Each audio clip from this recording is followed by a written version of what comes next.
delighted to be here to officially open the 7th Annual Pacific Credit Union Technical Congress and to welcome you all to Suva.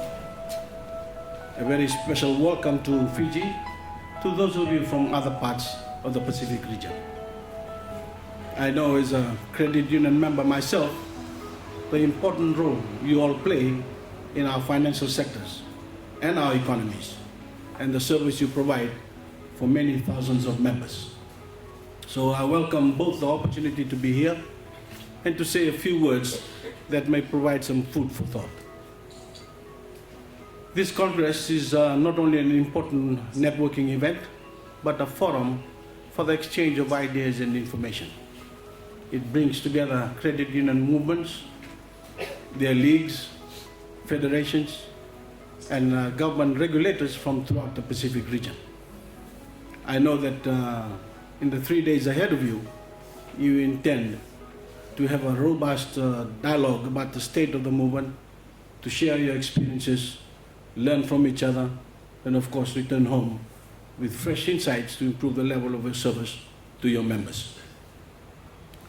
Many of your members are ordinary people who have traditionally been excluded from the mainstream financial system and who rely on you to provide them with affordable credit. So, as not-for-profit cooperative financial institutions, you are fulfilling a vital role in our societies, especially when you serve the financial needs of disadvantaged communities and individuals.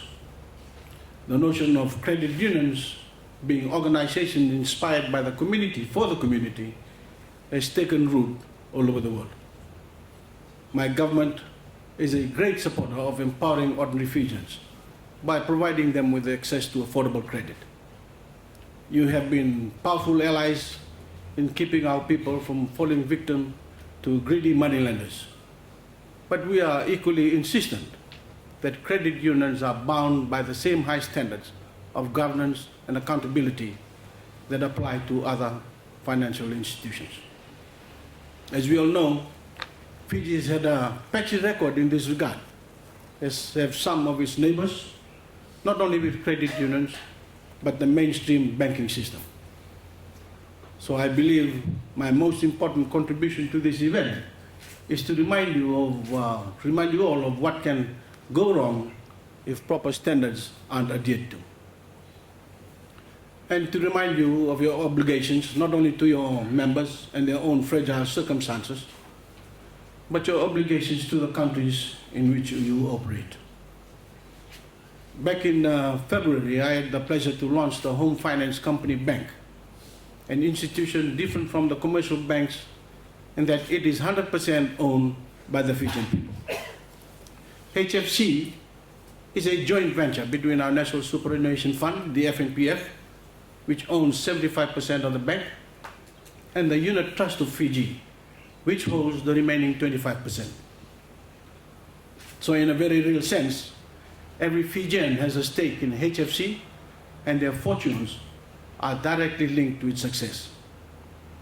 Yet for all the optimism that accompanied the launch, I found myself also having to play the elephant in the room, the guy with a long memory, and remind everyone of what happened the last time Fijians at their own bank. This is the story saga of our first 100% Fijian-owned financial institution, the debacle of the National Bank of Fiji. The NBF, as some of you might know, was owned by the people of Fiji through the government. When it was launched in 1976, there were the same high hopes that it would be a people's bank that would create a new level of prosperity in Fiji. Instead, a greedy elite, after the two coups of 1987, used the People's Bank as their personal piggy bank. With their noses stuck firmly in the trough, this elite, aided by a grossly irresponsible management and board, raided the National Bank of Fiji for loans that many had no intention of repaying. They ripped off their fellow Fijians. when the NBF finally crashed in the late 1990s, it had debts of $220 million, or 8% of Fiji's gross domestic product.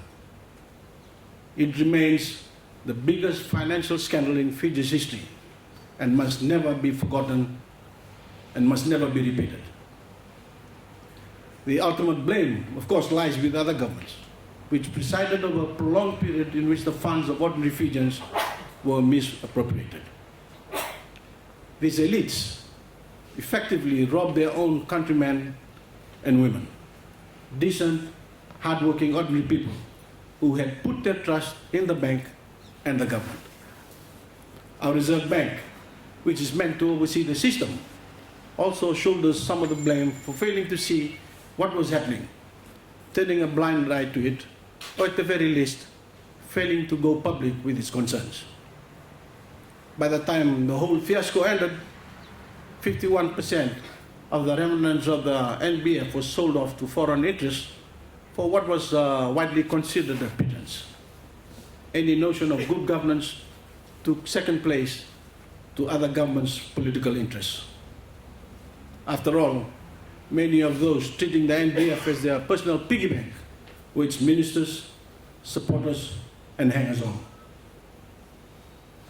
Under the SDL government, the remaining 49% was sold at what would again be considered a pittance. It was a disaster of the first order, and it took us many years to recover, both from the financial loss and the loss of Fiji's reputation. I tell this story today because it has resonance in this room. The absolute need for the highest standards of probity, accountability, and good governance in all our financial institutions, whether banks or credit unions. My government will have zero tolerance for any institution that fails to meet these standards. And we will be ruthless in upholding the interests of shareholders, investors, and the interests of our nation and its reputation in the international marketplace. Put simply, if you raid the piggy bank now, the elephant will step on you. I say all of this because I'm convinced that wherever they live, Pacific Islanders crave honesty in their dealings with others. They want integrity both from the elected representatives and those entrusted with their public and private institutions. And of course, we have an obligation to them to meet these standards. For the credit union movement to also retain the confidence of those who look to it for empowerment and the leg up they need to improve their lives.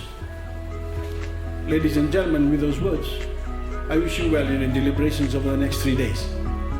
Please take some time to enjoy our capital, which I'm sure you'll all agree has never looked better, and to see more of the rest of our country. And above all, to enjoy the famous Fijian hospitality.